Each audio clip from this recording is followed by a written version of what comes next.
Hello everyone. नमस्कार मेरे प्यारे दोस्तों। मेरे भाई, आज हम अपने देश के आज़ादी के कहानी को आपके साथ शेयर करेंगे कि कैसे मेरे भाई हम लोग ना अंग्रेजों से आज़ाद हुए थे। क्या अंग्रेज हमें आज़ाद करना चाहते थे? ठीक है। और इसी से रिलेटेड कहानी को हम समझते हैं। मेरे भाई, 1928 तक भारत जो है वो ब्रिटेन से पूर्ण आज़ादी की मांग नहीं की थी। मेरे भाई, ईस्ट इंडिया कंपनी जो है वो 1600 ईस्वी में ब्रिटिश महारानी से कारोबार की इजाज़त मिली थी, ब्रिटिश के महारानी से। और 8 साल के बाद 1608 में कंपनी का पहला जहाज मीन्स ईस्ट इंडिया कंपनी का जो पहला जहाज है वो भारत के सूरत में पहुंचा था। कंपनी ने जो मुगल शासक हैं उनसे टैक्स में छूट प्राप्त कर ली। भारत से सूती कपड़े, रेशम, काली मिर्च, लौंग, इलायची और दालचीनी का कारोबार करने लगे। ठीक है। धीरे धीरे कंपनी के अधिकारियों ने राजनीतिक मामलों में दखल देना शुरू किया और साथ साथ अपनी ताकत को भी बढ़ाते रहे, और इससे देश के बड़े हिस्सों पे उनका कंट्रोल हो गया। 1857 के स्वाधीनता संग्राम के बाद 1858 में ब्रिटिश सांसद ने एक कानून पारित किया और भारत की सत्ता ईस्ट इंडिया कंपनी के हाथ से ब्रिटेन की महारानी के हाथ में चली गई। जितने भी बड़े पद थे हर एक पद पे ब्रिटिशर्स तैनात थे। 1885 में भारतीय राष्ट्रीय कांग्रेस की स्थापना हुई और देश भर में अंग्रेजों का विरोध बढ़ना शुरू हुआ। 1909 की अगर हम बात करें मेरे भाई, तो वायसराय लॉर्ड मिंटो ने कहा हमें भारतीयों की मांग को दबाने के बजाय इसे अब सही दिशा देनी होगी। मेरे भाई, जून 1917 में एडविन सैमुअल मॉन्टेग्यू को भारत का स्टेट सेक्रेटरी बनाया गया। मॉन्टेग्यू ने ब्रिटिश सांसद में कहा ब्रिटिश सरकार का इरादा भारत में प्रशासन के हर स्तर पर भारतीयों की संख्या बढ़ाना और धीरे धीरे स्वशासन विकसित करना है। ये पहली बार था जब भारत को लेकर ब्रिटेन में स्वशासन शब्द का जिक्र हुआ। हालांकि अभी पूरी आजादी जैसी कोई बात नहीं हुई थी मेरे भाई।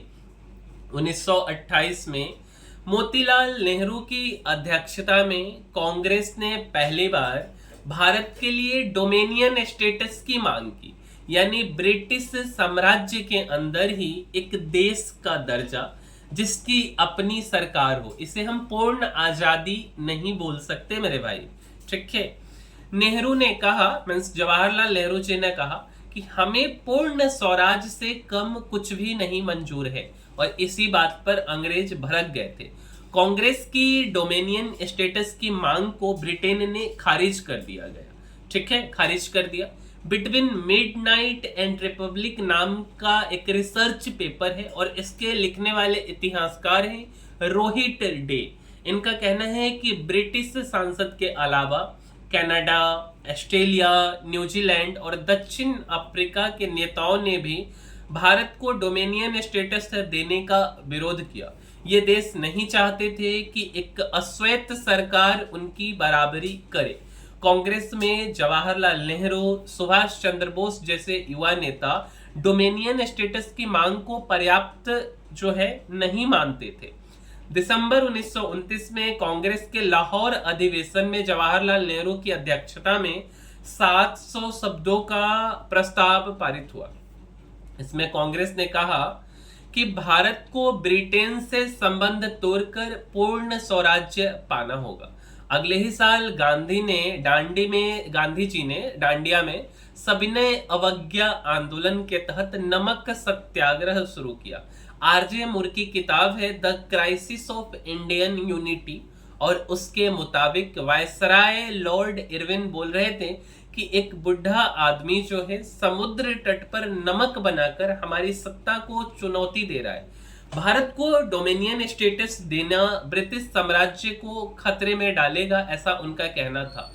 अब लंदन पहुंचे गांधी और उनको जो है चर्चिल जो है एक अंग्रेज था बेहुदा, वो अधनंगा फकीर कह दिया, उसके पास दिमाग नहीं था उतना, ठीक है। 1931 में जब गांधी गोलमेज मीन्स राउंड टेबल सम्मेलन में हिस्सा लेने लंदन गए तो जॉर्ज पंचम ने उन्हें बकिंगम पैलेस में चाय पर बुलाया।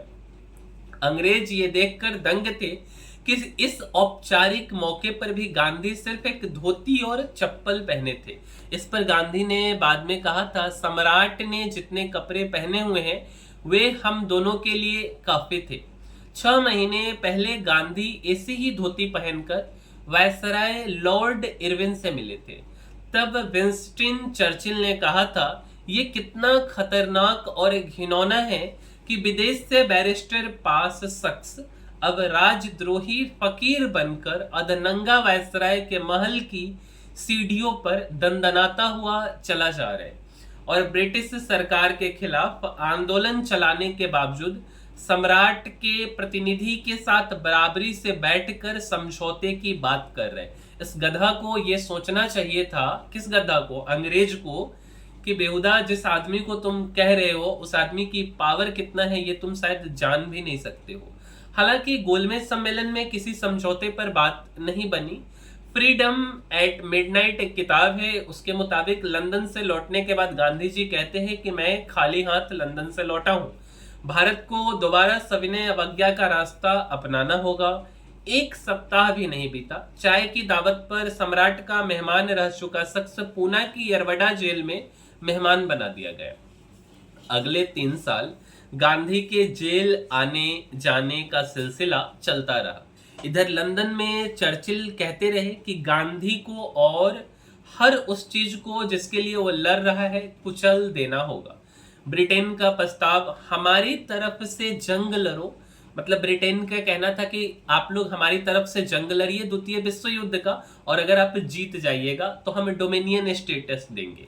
मीन्स 1 सितंबर 1939 को दूसरा वर्ल्ड वार शुरू हुआ और 3 सितंबर को ब्रिटिश के जो पीएम है नेविल चेम्बरलेन, उस समय के जो पीएम है, वो जर्मनी के खिलाफ युद्ध में शामिल होने की घोषणा कर दी। करीब 23 लाख भारतीय सैनिकों को ब्रिटेन की तरफ से युद्ध में झोंक दिया गया।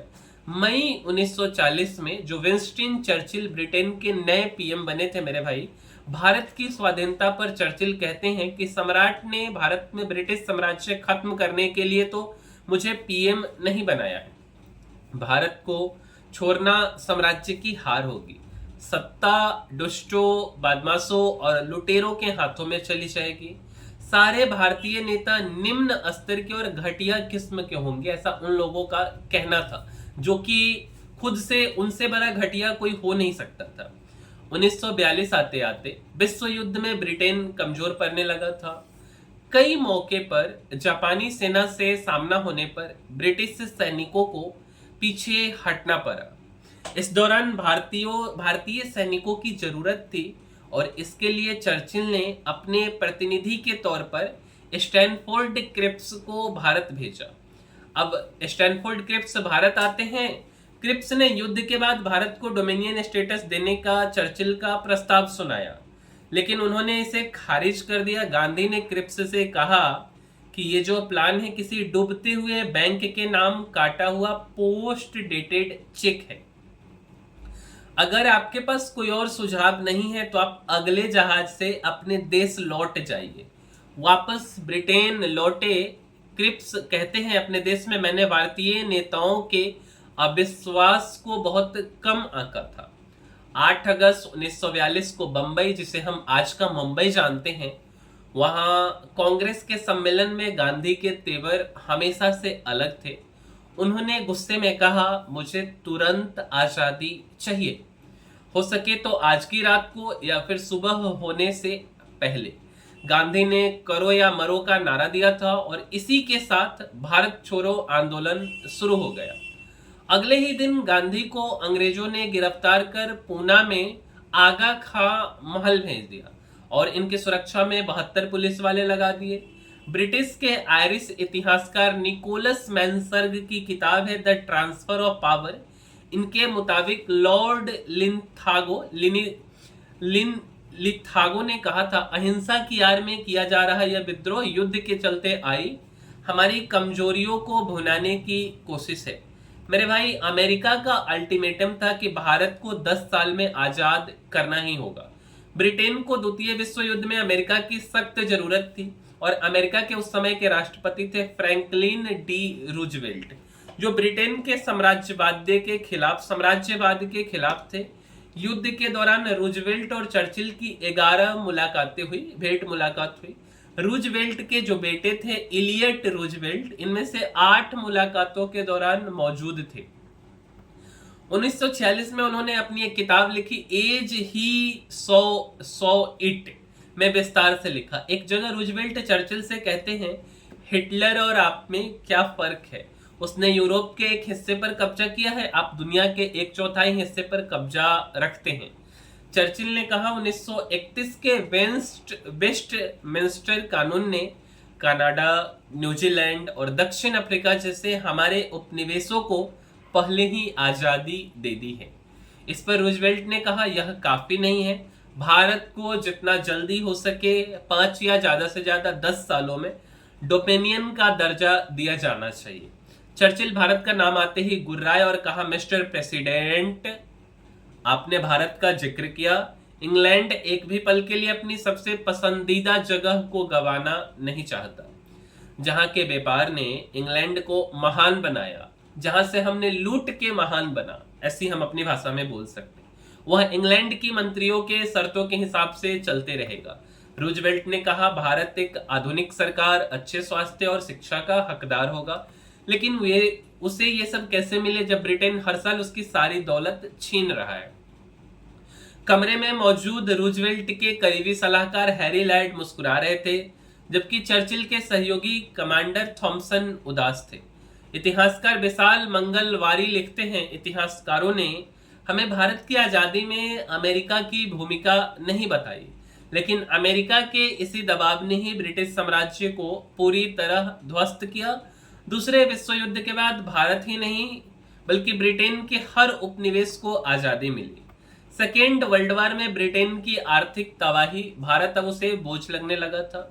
1945 का दूसरा विश्व युद्ध तो खत्म हो गया, लेकिन 5 सालों में ब्रिटेन का खजाना खाली हो गया। ब्रिटेन की जीडीपी 25% गिर गई, उस पर अमेरिका का $4 बिलियन से ज्यादा का कर्ज था। 1944 में ब्रिटिश की अर्थशास्त्री जॉन किन्स ने कहा था, हम एक गरीब देश हैं, हमें उसी तरह जीना सीखना होगा। लैरी कॉलिंस और डोमिनिक लैपियर अपनी किताब फ्रीडम एट मिडनाइट में लिखते हैं, दूसरे विश्व युद्ध के बाद ब्रिटेन की भारत पर पकड़ कमजोर हो चुकी थी और भारत की आजादी की मांग बहुत उग्र हो गई थी। 5 जुलाई 1945 को ब्रिटेन में हुए आम चुनाव में लेबर पार्टी 393 सीटें जीती, जबकि जो चर्चिल की कंजर्वेटिव पार्टी को केवल 197 सीटें मिली। लेबर पार्टी के नेता और चर्चिल की सरकार में डिप्टी पीएम रहे क्लेमेंट एटली नए पीएम बने। ठीक है। ब्रिटेन के इंपेरियल वार म्यूजियम के मुताबिक चर्चिल को लगता था कि उनके पीएम रहते युद्ध में ब्रिटेन की जीत के कारण वह चुनाव जीत जाएंगे, लेकिन ब्रिटेन की जनता ने लेबर पार्टी के रोजगार और सस्ते घर जैसे चुनावी वादों पर भरोसा किया। नई लेबर सरकार के लिए ब्रिटिश साम्राज्य संभालना मुश्किल था। The last 1000 days of British empire 2008 में ये बुक है, में इतिहासकार है पीटर क्लर्क लिखते हैं, भारत अब वह बोझ था जिसे हम ढो नहीं सकते थे, क्योंकि भारत को तो इसने लूट लिया था पूरा ब्रिटेन ने। भारत और पाकिस्तान के बीच बंटवारे की लाइन खींचने वाले थे रेड क्लिफ ने भी बाद में एक इंटरव्यू में कहा था, दूसरे विश्व युद्ध में इंग्लैंड लगभग कंगाल हो चुका था, वह लंदन का भार उठाने में कराह रहा था, ऐसे में वह किसी भी तरह से तेजी से भारत से अलग होना चाहता था। इसके अलावा इटली चर्चिल के मुताबिक मुकाबले उदारवादी थे। जब वह साइमन कमीशन के मेंबर बन के बतौर भारत आए तो उन्होंने कहा था, ब्रिटिश शासन भारत के लिए विदेशी है, इससे भारत में सुधार नहीं हो सकते। इटली का मानना था कि उपनिवेशों को अपनी सरकार चलाने का हक होना चाहिए। 1946 में नौसैनिक विद्रोह के बाद ब्रिटेन को लगा कि अब भारतीय सेना भरोसे के लायक नहीं है। भारत छोड़ने को मजबूर हो चुकी ब्रिटिश सरकार को एक और झटका भारतीय नौसैनिकों ने दिया। 18 फरवरी 1946 को भारतीय नौसैनिकों ने बंबई, जिसे हम आज मुंबई के नाम से जानते हैं, वहां विद्रोह कर दिया। सैनिकों ने कमांडर आर्थर फेडरिक किंग की कार के टायर पंचर कर उस पर अंग्रेज में क्विट इंडिया और सुभाष चंद्र बोस का नारा जय हिंद लिखा। 20 फरवरी तक बंबई में नेवी की 11 यूनिट्स के 20,000 सैनिक, 78 युद्ध पोत, 23 नेवी स्टेशन इस विद्रोह से जुड़ गए। कराची बंदरगाह पर भी नेवी के दफ्तर में बगावत शुरू हो गई। विद्रोह की अगुवाई करने वाले में शामिल रहे बीसी दत्त ने कैम्ब्रिज यूनिवर्सिटी को दिए एक इंटरव्यू में कहा था, हम नेताजी सुभाष चंद्र बोस के साथ काम करने वाले सैनिकों की रिहाई चाहते थे, क्योंकि उनका मकसद क्रांतिकारी कार्रवाई था। वे हमारी ही तरह देशभक्त थे। हालांकि सैनिकों ने कांग्रेस नेताओं, खासतौर पर सरदार पटेल के कहने पर 23-24 फरवरी को समर्पण कर दिया। लेकिन ब्रिटेन को समझ आ गया था कि भारतीय सेना अब भरोसेमंद नहीं रही। भारत की आजादी की तारीख अचानक से तय हुई थी। 20 फरवरी 1947 को इटली ने कहा, हम ब्रिटिश भारत को जून 1948 तक पूर्ण स्वशासन दे देंगे। इसी दिन इटली ने लॉर्ड लुई माउंटबेटन को भारत का अंतिम वायसराय बनाने की घोषणा की। माउंटबेटन ने नेहरू, पटेल, जिन्ना और गांधी से मुलाकातें की। 3 जून 1947 को उन्होंने माउंटबेटन प्लान पेश किया, जिसमें भारत पाकिस्तान के विभाजन की योजना थी। माउंटबेटन ने कहा, अगर हम 1948 तक इंतजार करेंगे तो गृह युद्ध हो जाएगा। 4 जून 1947 को लॉर्ड माउंटबेटन ने एक प्रेस कॉन्फ्रेंस को संबोधित कर रहे थे। तभी एक सवाल आया कि अगर सभी लोग इस बात को मानते हैं कि सत्ता जल्दी से जल्दी सौंप देनी चाहिए, तो सर आपने इसकी कोई तारीख भी सोच रखी होगी। फ्रीडम एट मिडनाइट किताब के मुताबिक माउंटबेटन ने अपने दिमाग के घोरे दौड़ाना शुरू किए, क्योंकि उन्होंने कोई तारीख तय नहीं की थी। तभी उनके दिमाग में अपने जीवन की सबसे गौरवशाली जीत की याद आई, जब उनके नेतृत्व में जापान की सेना ने आत्मसमर्पण कर दिया था। माउंटबेटन की आवाज अचानक रूंध गई और उन्होंने ऐलान कर दिया कि भारतीय हाथों में सत्ता 15 अगस्त 1947 को सौंप दी जाएगी। इस घटना को लॉर्ड माउंटबेटन ने बाद में याद करते हुए कहा, मैं ठान चुका था कि मैं ये साबित कर दूंगा कि सब मेरा ही किया धरा है। हालांकि अचानक अपनी मर्जी से तय और घोषित की गई आजादी की तारीख पर लंदन तक जैसे विस्फोट हो गया था। भारत अब आजाद है, हमने अपनी जिम्मेदारी पूरी की। 18 जुलाई 1947 को ब्रिटिश संसद में माउंटबेटन प्लान के आधार पर पारित हुए इंडियन इंडिपेंडेंस एक्ट के तहत देश का बंटवारा हो गया और 15 अगस्त को सत्ता हस्तांतरण की तारीख तय हुई। हालांकि भारत और पाकिस्तान अभी सिर्फ डोमिनियन स्टेट बने थे, न कि पूरी तरह आजाद मुल्क। इसके पहले 1 जुलाई 1947 को चर्चिल ने इटली को पत्र लिखकर इंडियन इंडिपेंडेंस बिल के नाम पर आपत्ति जताई। उन्होंने कहा, आप इसको इंडियन इंडिपेंडेंस बिल कह रहे हैं, ये डोमिनियन स्टेटस है, न कि पूर्ण आजादी। इटली ने 4 जुलाई 1947 को इसका जवाब दिया, हम नाम नहीं बदलेंगे क्योंकि यह भारत की इच्छा का सम्मान है। जब भारत आजाद हुआ तो ब्रिटेन के द टाइम्स अखबार ने लिखा, भारत की स्वतंत्रता साम्राज्य की हार नहीं, बल्कि ब्रिटिश नीतियों की परिपक्वता है। लंदन में इंडिया हाउस में एक छोटा समारोह हुआ, जहां भारतीय और ब्रिटिश ऑफिसर्स के बीच आजादी के डॉक्यूमेंट्स सौंपे गए। कुछ ब्रिटिश परिवार जिनके रिश्तेदार भारत में सेना या किसी कार्यालय में काम कर रहे थे, उनकी ब्रिटेन वापसी हो रही थी। एक आईसीएस ऑफिसर की पत्नी ने कहा, मेरा दिल दिल्ली में है, जहां हमारा घर था, लेकिन अब वह हमारा नहीं रहा। माउंटबेटन तब दिल्ली में थे। ब्रिटेन के नेशनल आर्काइव के मुताबिक उन्होंने इटली को टेलीग्राम भेजा कि भारत अब आजाद है, हमने अपनी जिम्मेदारी पूरी की। तो मेरे भाई, ये कहानी था भारत के आजादी का, किस तरीके से ये आजाद हुआ। हमने एक शॉर्ट में आपको समझाने का कोशिश किया है। उम्मीद करते हैं कि आपको हमारी यह कहानी पसंद आई होगी, और अगर आपको हमारी यह कहानी पसंद आई मेरे भाई, तो हमारे इस वीडियो को लाइक कर दीजिए, साथ साथ शेयर भी कर दीजिए। और हमारे चैनल को सब्सक्राइब कर दीजिए।